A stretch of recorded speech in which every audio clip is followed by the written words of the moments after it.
All right, let's just dive right in. What if our language didn't force us to choose between two opposing ideas? I mean, really think about that.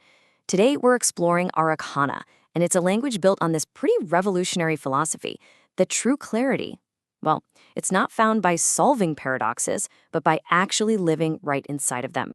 At the absolute heart of the Arreqqana worldview is this one guiding principle: the mystery is our home.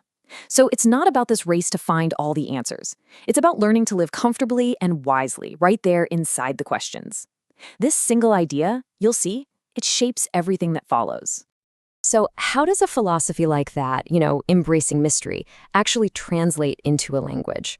Well, it all starts with their most foundational concept, something they call the sacred fold of truths. And this brings us to this incredible concept: Keshinava no Kialasa.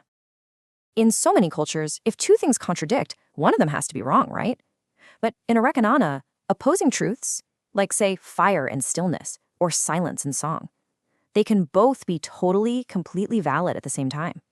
They don't cancel each other out. Instead, they kind of braid together to create a much deeper, more profound insight. And you can see this philosophy woven right into their vocabulary. You have Kiasilasa, which is the sacred contradiction itself. And then there's Sijamara, which is the act of accepting it without any resistance. And this leads to these absolutely beautiful pairings: Nakia, which is the strength you find in softness, and Kasor, the vulnerability you find in true strength. See, in Arreqqana, these aren't opposites at all. They're essential partners. So let's zoom in on a couple of these pairings, just to really feel how they work. Because, knowing the definition is one thing, but really getting the philosophy behind them, that's something else entirely. This is where the language just comes alive. Okay, take Nakia. This isn't just softness or gentleness. No, it's the strength you find in that softness. Just think about water wearing away a giant stone, or how a quiet, gentle answer can completely disarm a heated argument. The Arreqqana people see this yielding quality not as weakness, but as a really deep, resilient kind of power. And then you've got its partner, Kasor. This defines strength not as being invincible, but as having the power to be open, to be vulnerable, to even surrender. It means you can be both soft and strong, powerful and vulnerable, all in the very same moment. It's not a contradiction, it's a whole. This saying, it just perfectly captures the whole essence of what we've been talking about. Balance is not control, it is a sacred surrender. Wow. True balance doesn't come from forcing things into place, right? It comes from gracefully yielding and just accepting how these opposing forces play together. So if individual words can hold that much depth, can you even imagine what happens when they're woven together into poetry? The results are, well, they're just breathtaking. Just listen to this phrase for a second. It's how Arreqqana speakers might describe the connection between people who are living in different time zones. So instead of just saying, "We have a big time difference," they say this. It's not some technical description. It's a piece of art that really captures a feeling. Let's break this down a little. So, Dalana is the late moonlight for one person, while Sahali'im is the early morning flame for the other. They are scattered people, Dakara, but they are connected, Natalimara, across woven threads of time. I just love that. This idea of time as a tapestry is so central to how they see the world. It suggests that even when we're apart, we're all still part of the same beautiful, intricate design. Okay, now let's go even deeper. We're going to move from the poetic to the profoundly personal. This language has this incredible ability to name the most intimate, the most subtle emotions of the human heart.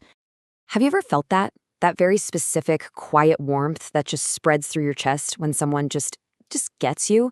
When you feel completely seen and chosen and accepted for who you are? Well, the Arreqqana have a word for that exact feeling: serionino. They call it the glow of mutual spirit recognition. It's just such a perfect description of a feeling so many of us know, but we've never had a single word for. And if serianino is the feeling, then lakevara is the action. Yeah, it's a verb. It means to actively bless someone with that sacred softness, to offer them affection that acts like a kind of energetic shelter. It just elevates caring for someone into this beautiful, sacred, protective act. So how do all these profound concepts, the paradox, the poetry, the heart language, how do they all come together in real life? Well, let's listen in on a quiet moment between two characters, Pepi and Jaru. So as Pepe is looking up at the moon, Jaru is only looking at her. And in this private thought, he's feeling that quiet warmth that's Serio Nino. He's not just seeing a person, he's seen the entire universe reflected in her eyes. It's a moment of pure, soul-deep recognition. And then he gives voice to that feeling with this incredible poetry, just merging the natural world, the moon, the sea, with his personal affection. I fall into your moonlight, and you into my night. You hear that beautiful paradox right there? Light and night, not as opposites, but as two things that can hold each other. It's amazing.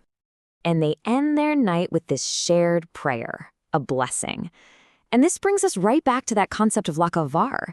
They are actively blessing their connection, offering each other that sacred softness, that energetic shelter as they get ready for sleep. It's a complete cycle of feeling, then expression, and finally sacred action. So we'll leave it there. The Arreqqana worldview really teaches us that life isn't about choosing between opposites. It's about holding them together to create a richer, deeper reality. And that kind of brings us to a final question for you to think about. What opposing truths make your world whole?